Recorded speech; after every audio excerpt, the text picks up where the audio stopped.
अनेकों पुण्य आत्माएं परमात्मा की भक्ति युगों युगों से करती आ रही होती हैं। उनके साथ परमात्मा ऐसे ऐसे चमत्कार करते हैं कि आम समाज उन चमत्कारों को देखकर आश्चर्यचकित रह जाते हैं। ऐसी ही एक भक्त की कहानी हम आज लेकर आए हैं। नामदेव नाम के एक परमात्मा के भक्त हुए हैं। नामदेव जी के माता पिता भगवान विट्ठल की मूर्ति की पूजा करते थे। प्रतिदिन मूर्ति को दूध का भोग लगाया जाता था। एक कटोरे में दूध को मीठा करके कुछ देर मूर्ति के सामने रख देते थे। कुछ देर के बाद उसे उठाकर अन्य दूध में डालकर प्रसाद बनाकर सब पीते थे। नामदेव जी केवल 12 वर्ष के बच्चे थे। एक दिन माता पिता को किसी काम से दूसरे गांव जाना पड़ा। पुत्र, हम 1 सप्ताह के लिए अन्य गांव में जा रहे हैं। तुम घर पर रहकर देखभाल करना और हाँ, सबसे पहले विट्ठल भगवान जी को दूध का भोग लगाना, फिर बाद में तुम भोजन खाना। प्रतिदिन विट्ठल भगवान को भोग लगाना, उसके बाद में तुम भोजन खाना। बेटा, ऐसा नहीं किया तो भगवान विट्ठल हमसे नाराज हो जाएंगे और अपने को शाप दे देंगे। इस बात का विशेष ध्यान रखना। ठीक है माँ, मैं पहले भगवान विट्ठल को दूध पिलाकर बाद में भोजन करूँगा। ठीक है, अपना ध्यान रखना, हम जल्दी ही वापस आ जाएंगे।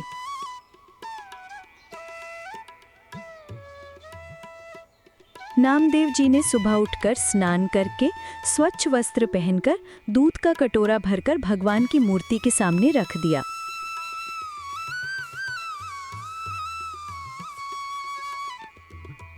हे विट्ठल भगवान, दूध पी लो।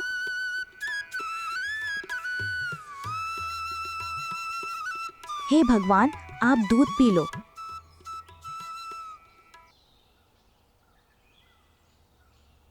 हे भगवान, आप दूध क्यों नहीं पी रहे हो? क्या मुझसे कोई गलती हो गई है? हे भगवान, कुछ तो बताइए कि आप दूध क्यों नहीं पी रहे हो?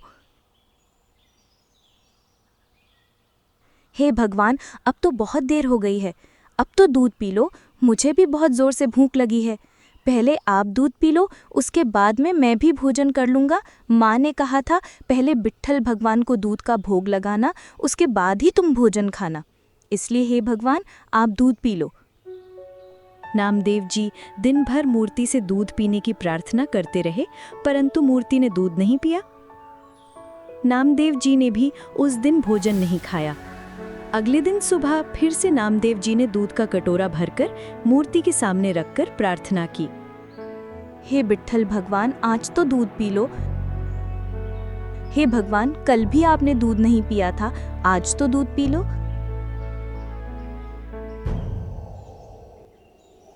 हे भगवान, आप दूध क्यों नहीं पी रहे हो?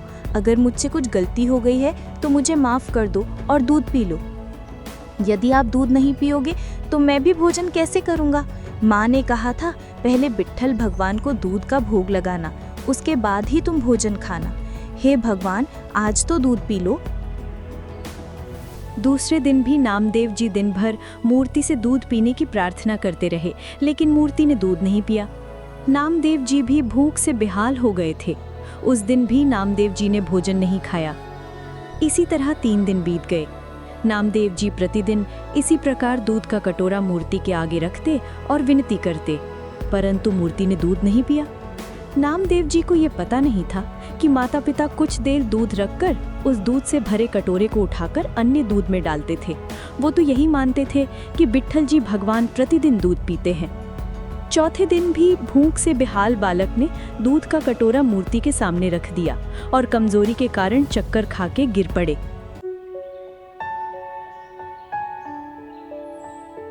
हे विट्ठल भगवान, 3 दिन से आपने दूध नहीं पिया है और मैंने भी भोजन नहीं किया है। हे भगवान, अगर आज आपने दूध नहीं पिया तो आज तो मैं मर ही जाऊंगा, क्योंकि और अधिक भूख सहन करना मेरे वश में नहीं है। अगर आपको दूध पिलाए बिना मैंने भोजन खा लिया तो माता पिता नाराज होंगे। भगवान, अगर मुझसे कुछ गलती हो गई है तो मेरी गलती क्षमा करो।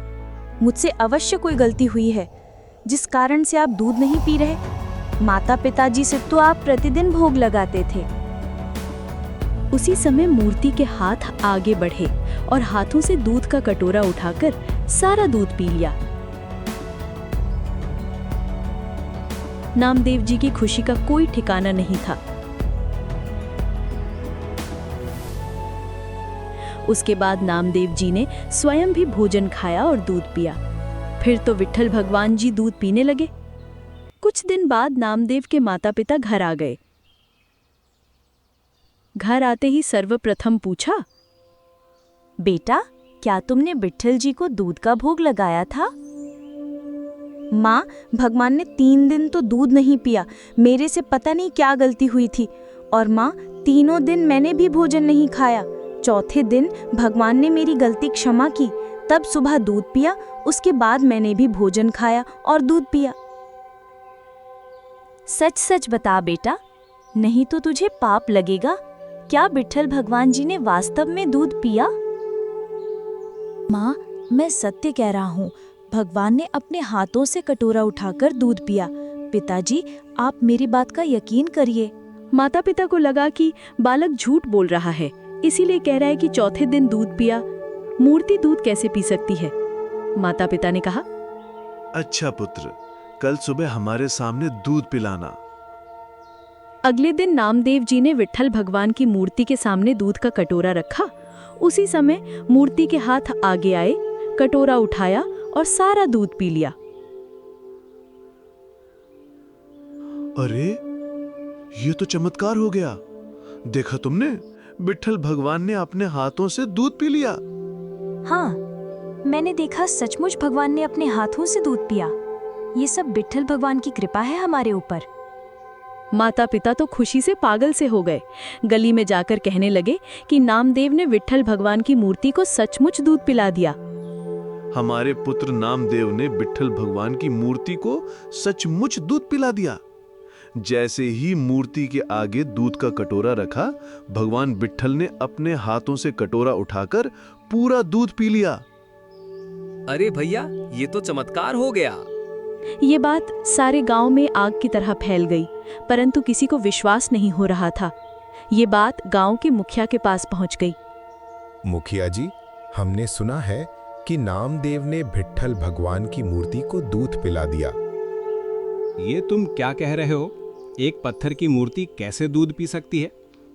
लेकिन नामदेव के माता पिता तो सारे गांव ने ये अफवाह फैला रहे हैं कि उनके पुत्र नामदेव ने विट्ठल भगवान को दूध पिला दिया।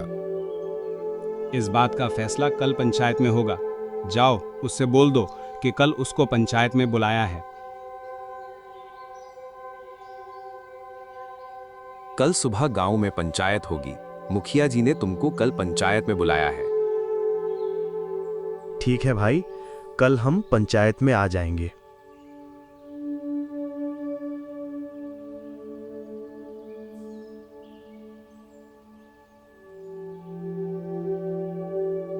क्या ये सच है कि नामदेव ने विट्ठल भगवान की मूर्ति को दूध पिलाया था?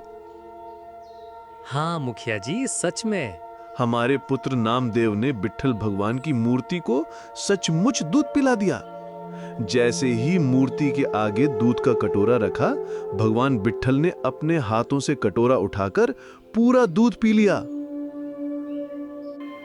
ये भगवान विट्ठल की मूर्ति रखी है, ये दूध का कटोरा रखा है। हमारे सामने नामदेव दूध पिलाए तो मानेंगे।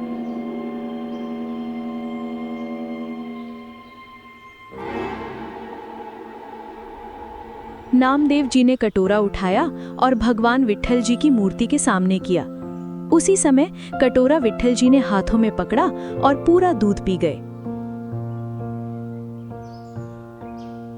पंचायत के सभी व्यक्ति तथा वहां खड़े सभी लोग हैरान रह गए। इस प्रकार नामदेव जी की पूर्व जन्म की भक्ति की शक्ति से परमेश्वर ने नामदेव जी के साथ चमत्कार किए। दोस्तों, अगर आपको वीडियो अच्छी लगी हो तो वीडियो को लाइक करें और हमारे चैनल को सब्सक्राइब कीजिए। धन्यवाद।